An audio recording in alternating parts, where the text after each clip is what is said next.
أعوذ بالله من الشيطان الرجيم. بسم الله الرحمن الرحيم.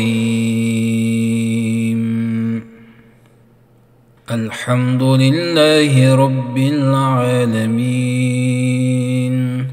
الرحمن الرحيم، مالك يوم الدين. إياك نعبد وإياك نستعين، اهدنا الصراط المستقيم، صراط الذين أنعمت عليهم غير المغضوب عليهم ولا الضالين.